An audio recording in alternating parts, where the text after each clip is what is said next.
C'est grâce à vos dons volontaires et réguliers que nous pouvons faire ce travail. Merci à tous.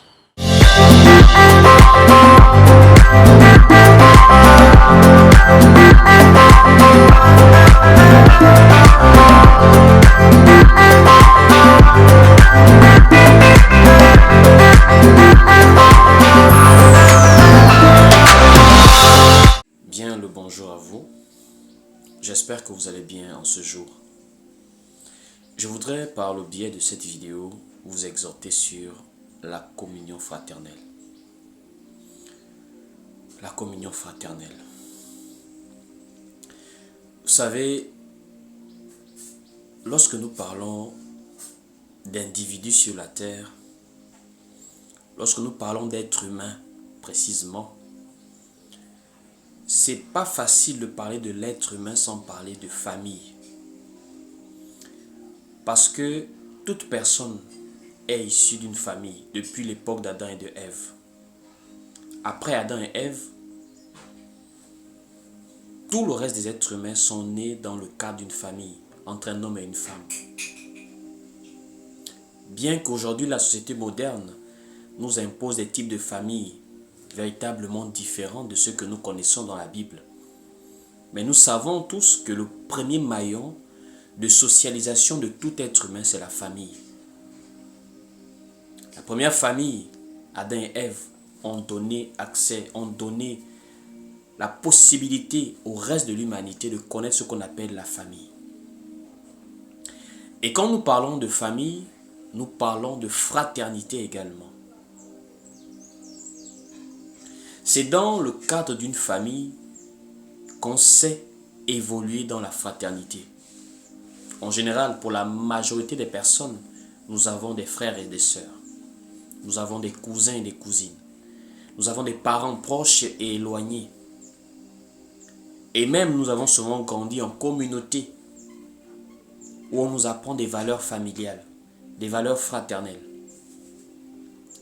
Il faut le reconnaître, de nos jours, la fraternité a beaucoup baissé. Et c'est prophétique, puisque l'apôtre Paul va prophétiser dans 2 Timothée chapitre 3, que dans les derniers jours, il y aura des temps difficiles, car les hommes seront égoïstes, amis de l'argent. Quand il dit égoïste, ça veut dire les gens ne vont penser qu'à soi-même, chacun pour soi. C'est d'ailleurs même une citation que beaucoup connaissent. Chacun pour soi, Dieu pour tous.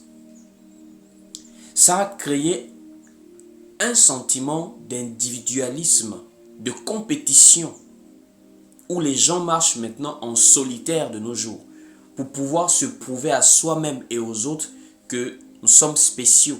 Chacun est spécial pour sa part. On ne pense plus facilement au collectif, mais c'est maintenant beaucoup plus l'individuel. On veut être individualiste, on veut véritablement sortir la tête de l'eau tout seul. Nous sommes en train de perdre les valeurs de la fraternité qui nous sont même enseignées dans la Bible, dans les Saintes Lettres. Ce qui fait beaucoup plus mal, c'est-à-dire, c'est même pas seulement dans le milieu profane, pour dire les non-croyants, mais même dans des assemblées dites chrétiennes, dans le milieu ecclésiastique, parlons comme ça, nous avons même cette attitude, l'individualisme, où c'est le chacun pour soi. En dehors de venir chanter, prier, donner sa petite participation financière, véritablement, l'autre qui est assis à côté de nous, sa vie ne nous importe pas. Ses problèmes ne nous regardent pas en fait. Il n'a qu'à souffrir, Dieu seul va l'aider. On n'arrive plus à réaliser que Dieu nous aide par nos semblables.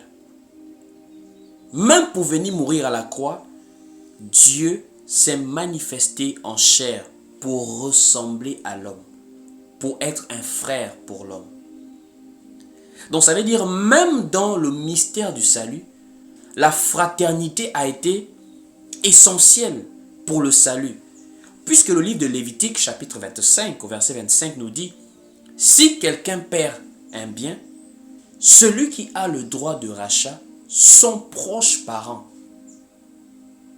Donc ici, si c'est un être humain qui est dans une situation difficile, il faut un autre être humain qui vienne pour le sauver. Voici pourquoi Dieu étant Dieu ne pouvait pas sauver l'homme étant Dieu, puisqu'il ne pouvait pas se mettre à la place de l'homme. Il a fallu que Dieu se dilue en chair, devienne humain pour comprendre l'homme en tant que frère. Et ce sont ces valeurs de fraternité que Dieu nous enseigne dans la parole. L'Église est un corps. Et en tant que corps, l'Église est composée de plusieurs membres qui sont des frères les uns pour les autres. Voici pourquoi vous allez remarquer, lorsque Jésus a appelé les apôtres, il les amenait à pouvoir travailler ensemble en tant que frères. Voici même pourquoi l'Église primitive était gérée d'une manière collégiale. Ce n'était pas trop comme nous voyons aujourd'hui, où il y a quelqu'un à la tête qui gère tout comme il veut. Mais c'était beaucoup plus collégial, parce que ensemble, on va plus loin.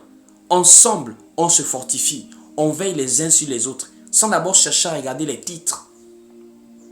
De nos jours, il est difficile de reprendre, de porter correction, de faire un reproche à quelqu'un, parce qu'il est responsable. Voici pourquoi les gens aiment de nos jours la titrologie dans les assemblées.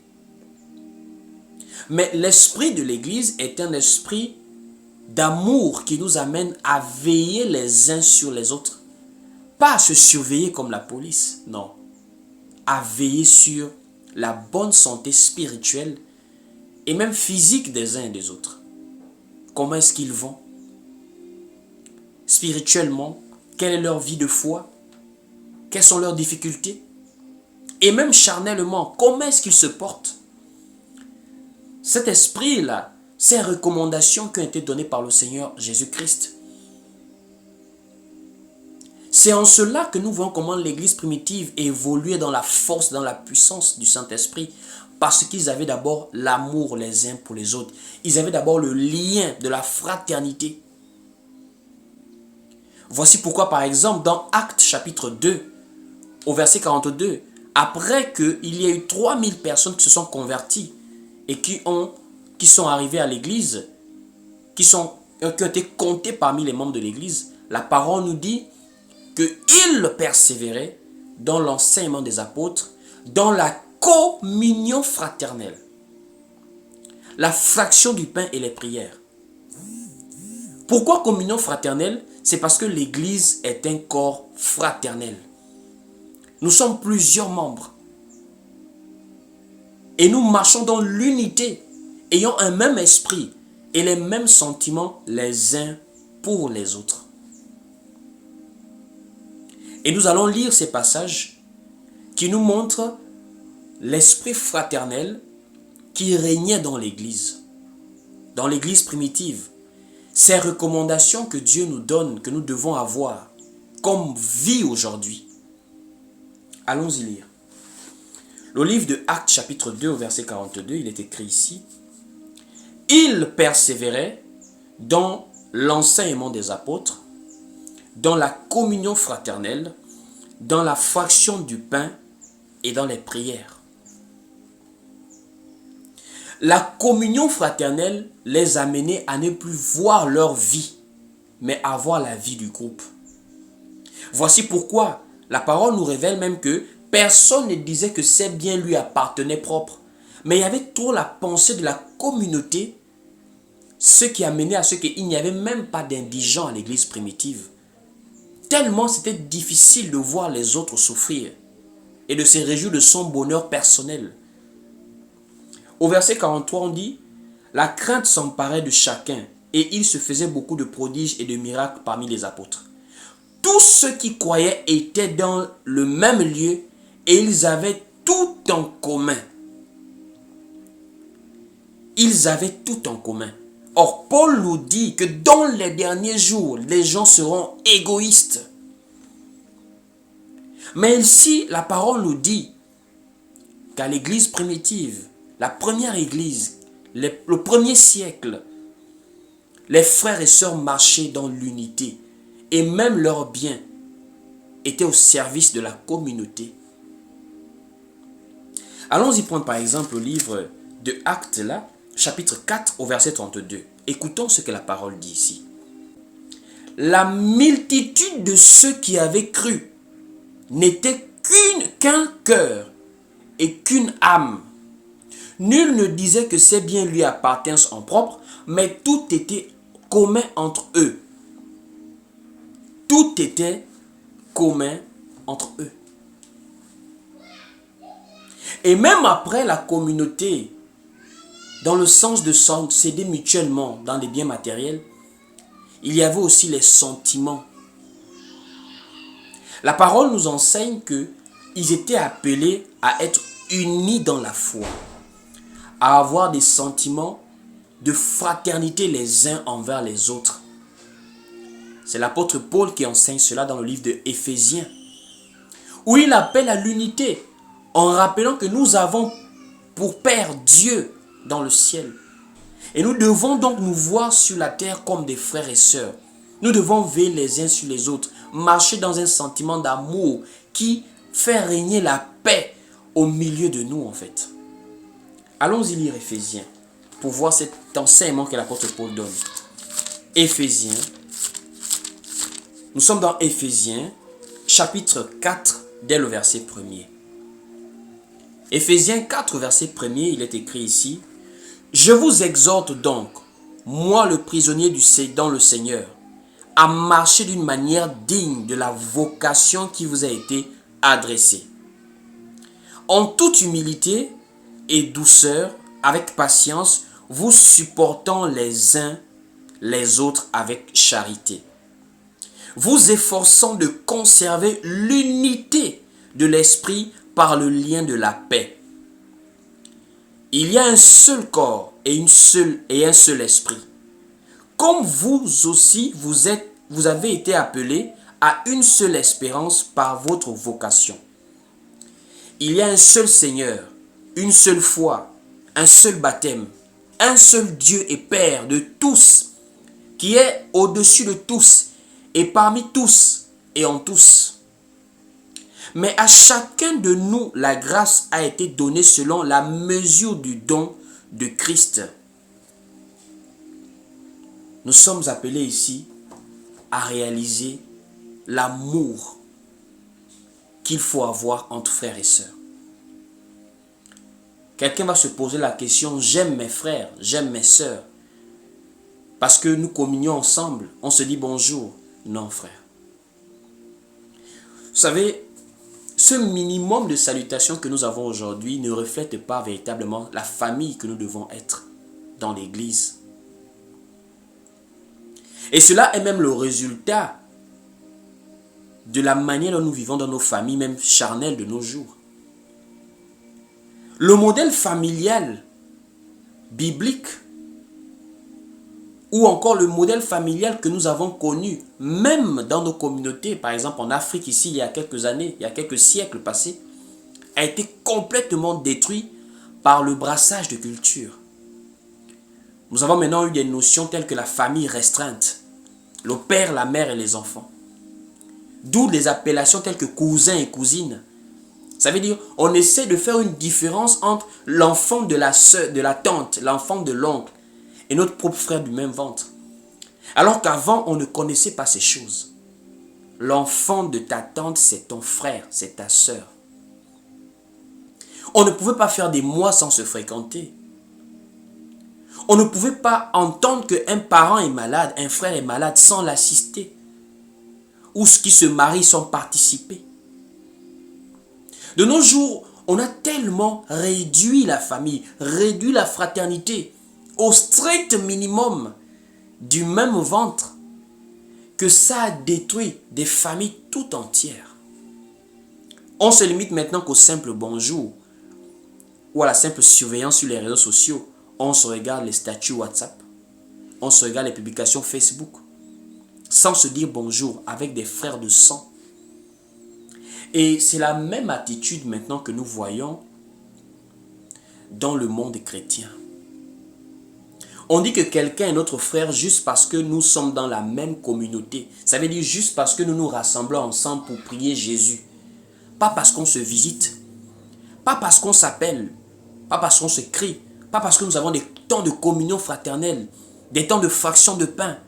Des temps où nous nous confions des difficultés. Des temps où nous prions les uns pour les autres. Des temps où on s'assiste dans le malheur. Où on se soutient dans les épreuves. Où on se fortifie dans des moments de joie également.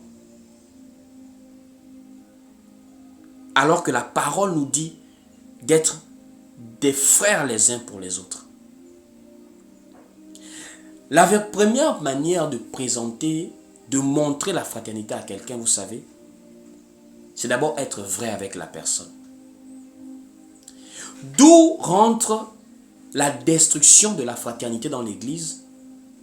Ça commence souvent par l'hypocrisie en fait. L'hypocrisie. Voici pourquoi l'apôtre Paul va interpeller par rapport à l'hypocrisie. C'est étrange, hein? On parle d'amour fraternel, mais l'apôtre Paul va parler d'hypocrisie, en faisant comprendre que nos rapports les uns envers les autres soient sans hypocrisie. Nous allons les lire ces passages. Allons-y tous ensemble dans le livre de Romains. Nous sommes dans le livre de Romains, chapitre 12. Romains chapitre 12 au verset 9, il est écrit ici, que la charité soit sans hypocrisie. Ayez le mal en horreur. Attachez-vous fortement au bien. Pourquoi l'apôtre Paul parle d'hypocrisie? Il dit, ayez la charité sans hypocrisie. Vous savez, l'hypocrisie, c'est le fait d'avoir un grief vis-à-vis de quelqu'un, mais de taire cela, tout en continuant à avoir du ressentiment. Il y a des gens qui sont naturellement très faciles à pardonner. Je ne parle pas de ces personnes. Il y a des gens à qui vous pouvez faire quelque chose, la personne elle-même a oublié. Elle vous a pardonné, elle n'a pas considéré ce que vous lui avez fait. Alors que même vous-même, vous pouvez être un peu embêté par votre geste ou votre parole. Je parle ici des gens qui ont des amertumes, qui ont des soucis avec les autres et qui entretiennent des sentiments négatifs, de colère, de haine. Mais tout en présentant un gros sourire aux personnes vis-à-vis desquelles elles ont des ressentiments. Des grands bonjours avec des sourires, des grands shalom. Mais la personne a un reproche à vous faire, elle ne vous fait pas ce reproche. Ça développe souvent des sentiments de haine et de jalousie avec le temps. Parce qu'à la base, quelqu'un a un mal contre vous. Quelqu'un a une dent contre vous. La personne ne vous dit pas cela. Demain, quand vous allez manifester de la joie par rapport à une grâce que Dieu vous a faite, la douleur, la haine va se transformer en jalousie. Et nous avons plusieurs de ces cas même dans le monde chrétien, où des gens ressentent de la jalousie vis-à-vis des autres. Des gens ressentent de l'amertume vis-à-vis des autres. Des gens ressentent des sentiments de colère vis-à-vis des autres.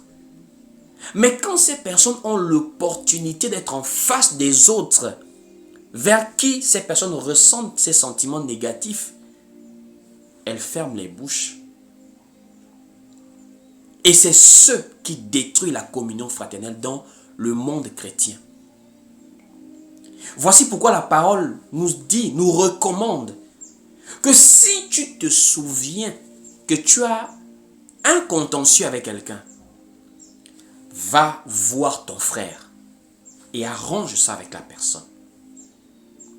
Allons-y tous lire cela dans le livre de Matthieu chapitre 18. Matthieu au chapitre 18. Nous sommes ici à partir du verset 15. Matthieu 18 au verset 15, il est écrit ici, « Si ton frère a péché, va et reprends-le entre toi et lui seul. S'il t'écoute, tu as gagné ton frère. Mais s'il ne t'écoute pas, prends avec toi une ou deux personnes, afin que toute l'affaire se règle sur la déclaration de deux ou de trois témoins. S'il refuse de les écouter, dis-le à l'église. Et s'il refuse aussi d'écouter l'église, qu'il soit pour toi comme un païen et un publicain. » Combien de personnes passent par cette démarche biblique? Combien de personnes? Les gens ressentent du négatif vis-à-vis des autres et ça devient des jalousies. Ça devient des hypocrisies. Donc, chassons l'hypocrisie du milieu de nous. Chassons l'hypocrisie de l'Église aujourd'hui. Chassons l'hypocrisie de la communauté. Nous sommes un corps. Et il est difficile de persévérer avec quelqu'un lorsque nous avons un grief contre cette personne. Le deuxième point qui tue, qui détruit la communion fraternelle, ce sont les commérages. Dans ce passage que nous venons de lire, il y a également un message caché. Puisque la parole dit, si un frère a péché contre toi, si ton frère a péché contre toi, va et reprends-le, toi et lui seul. Combien de personnes obéissent à cela? Tu as un problème avec X, mais c'est maintenant Y qui est au courant de ce problème. Tu as un problème avec A, mais c'est maintenant F qui est au courant de ce problème. Pourquoi faire cela en fait? Pourquoi le reproche que tu veux faire à quelqu'un, tu as besoin d'aller rapporter ça d'abord à quelqu'un d'autre qui n'est même pas concerné par ce souci, par ce problème? Ça a souvent créé des groupuscules, des uns vis-à-vis des autres. Et ça a souvent créé des fractures, des fractions, des séparations, des divisions dans des groupes fraternels, tels que la famille, tels que l'église aussi. Il y a des gens, ils ne parlent pas à X, pas parce qu'il est un problème avec X, mais parce qu'il a entendu de la bouche de Y ce que X a fait. Combien de gens ont été vexés d'entendre des choses dans la bouche d'autres personnes, alors qu'ils savent que c'est avec une personne que le problème a eu lieu? Le commérage est très destructeur dans l'église. Et même parfois des bergers se retrouvent dans ce défaut grave, des bergers d'église, des responsables, des conducteurs. Ça veut dire il connaît la vie du peuple. Des gens viennent se confier à lui, mais il ne sait pas garder le secret. Il ne sait pas garder les confidences. Je ne dis pas d'encourager au péché, des gens qui viennent avouer des bêtises. Mais je dis des gens qui ont des poids, des fardeaux, des culpabilités, des amertumes, viennent vous confier des choses et vous en faites des sujets de prédication. Vous en faites des sujets de colportage, des commérages. Ça veut dire vous mettez des gens à nu vis-à-vis d'autres personnes qui eux aussi ont leurs défauts. Combien de gens ont quitté des communautés juste à cause du commérage? Nous sommes humains, frères et sœurs. Nous sommes humains. Ce n'est pas parce que quelqu'un a cru en Jésus-Christ qu'il est appelé à supporter les défauts de quelqu'un d'autre. Qu'il est appelé à supporter les humiliations. Appelé à supporter des choses que d'autres font. Sans pour autant même se repentir de ces défauts-là. Apprenons à faire des reproches aux personnes vis-à-vis desquelles nous avons des griefs, des problèmes, des contentieux. Et apprenons à éviter de colporter des ragots dans le sens de pouvoir répandre des nouvelles qui ne sont pas propres. Un autre point encore qui tue la communion fraternelle, c'est le manque de pardon. Le manque de pardon, oui. Véritablement, vous savez, la miséricorde est même ce qui caractérise Jésus-Christ. Dans le livre d'Apocalypse, on dit à Jean, voici le lion de la tribu de Juda. Et quand Jean se tourne pour regarder, Jean lui voit un agneau qui est comme immolé. Qu'est-ce qui s'est passé? On dit à Jean, c'est le lion. Et quand Jean regarde, Jean lui voit un agneau. Parce que l'agneau symbolise la miséricorde. C'est cet agneau dont parlait Ésaïe, que lisait l'eunuque éthiopien. Il a été mené à la boucherie. C'était un agneau comme muet qui ne parlait pas. Pour nous sauver, Jésus-Christ est parti à la croix. Il a été obéissant jusqu'à la mort. Voici pourquoi Dieu l'a glorifié, à cause de la miséricorde. C'est cet état d'esprit, ce sentiment que Dieu nous amène à avoir les uns envers les autres dans l'église, le pardon. Allons-y lire les recommandations. Colossiens chapitre 3 au verset 13. Il est écrit ici dans Colossiens 3 au verset 13. Nous allons lire. Colossiens chapitre 3 au verset 13. Supportez-vous les uns les autres. Et si l'un a sujet de se plaindre de l'autre, pardonnez-vous réciproquement. De même que Christ vous a pardonné, pardonnez-vous aussi. Ici on parle du pardon. Supportez-vous les uns les autres. Pardonnez-vous les uns les autres. Le pardon est une base que si on n'arrive pas à atteindre, il sera difficile de marcher ensemble. Vous savez, l'église aussi, c'est parfois comme dans une famille, dans un mariage. Ce qui fait la longévité du mariage, c'est aussi la capacité de se pardonner. Ce qui est sûr, il est difficile d'imaginer pendant des années, vous allez vivre ensemble, en communauté, en famille, sans vous vexer, sans vous blesser. Les gens qui ont duré dans des relations, des gens qui ont tenu des familles, des gens qui ont marché ensemble dans des groupes, ils vont toujours vous dire, le pardon a toujours été une base. Ça ne veut pas maintenant dire accepter tout et n'importe quoi. Accepter les choses des gens qui ne se repentent pas. Non. Ça veut dire avoir la capacité de surmonter des offenses. De mettre ça derrière et d'avancer. C'est vrai, il faut parfois mettre des barrières, des limites, pour que les gens ne refassent plus les mêmes choses. Mais je demande à quelqu'un de connaître ce qu'on appelle le pardon. Et le dernier point, sinon le point le plus important même, c'est l'amour fraternel. L'amour les uns envers les autres. Vous savez, cette parole qui dit « Je veux que tu prospères à tous égards, qu'on prospère l'état de ton âme » est l'une des paroles les plus fortes en termes de manifestation de l'amour envers quelqu'un. Je veux que tu prospères à tous égards.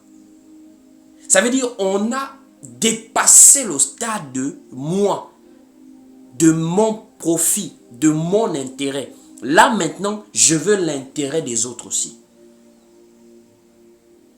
Aimer quelqu'un, c'est-à-dire vouloir de son bien.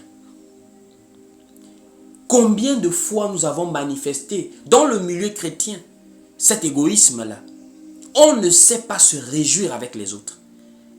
Quand quelqu'un se marie, au lieu de se réjouir, de bénir Dieu pour le mariage de l'autre, on commence déjà à penser à son propre mariage, à moi aussi, quand pour moi.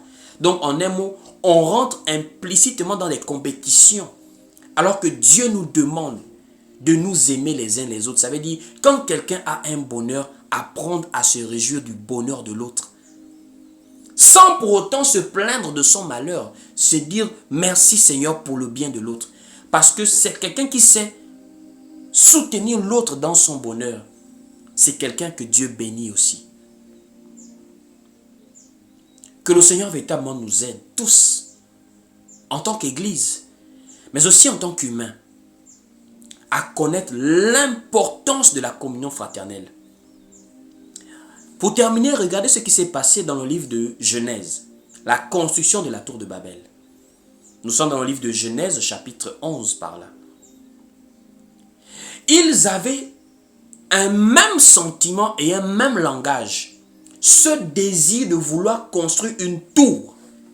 Et même Dieu a dit, le niveau où ces gens sont en train de partir là, cette unité-là, rien ne pourra les arrêter. Dieu était obligé lui-même de venir intervenir. Quand il a vu la détermination et l'unité des personnes qui travaillaient dans cette tour-là. C'est comme ça que nous devons marcher en tant qu'Église, en tant que famille, en tant que mariage, dans tout domaine, dans tout groupe où nous nous retrouvons ensemble. Lorsque nous sommes unis, animés des mêmes sentiments, il est difficile que quelque chose nous arrête. Surtout si nous avons Dieu avec nous. Que véritablement par cet enseignement, tu puisses être richement édifié ce matin. En ce jour par rapport à la nécessité de la communion fraternelle. Que Dieu vous bénisse. Comme vous le savez, nous sommes sur cette chaîne YouTube. Nous sommes également sur TikTok, sur une page Facebook et sur un compte Instagram. Et tous ces réseaux sont au nom de Willy Bendon. Abonnez-vous et partagez massivement cet enseignement si ça vous a édifié. Permettez à d'autres personnes d'être également édifiées. Si vous voulez également nous aider à pérenniser ce travail que nous faisons, vous pouvez nous soutenir par un don que vous faites. Écrivez-nous simplement sur WhatsApp au plus 241 74 31 70 87. Vous nous apportez votre participation pour nous permettre de continuer à vous édifier sur la base de la parole de Dieu, au moins de ces canaux que nous avons, tels que YouTube et d'autres réseaux. Que Dieu vous bénisse. Shalom, paix et grâce à tous.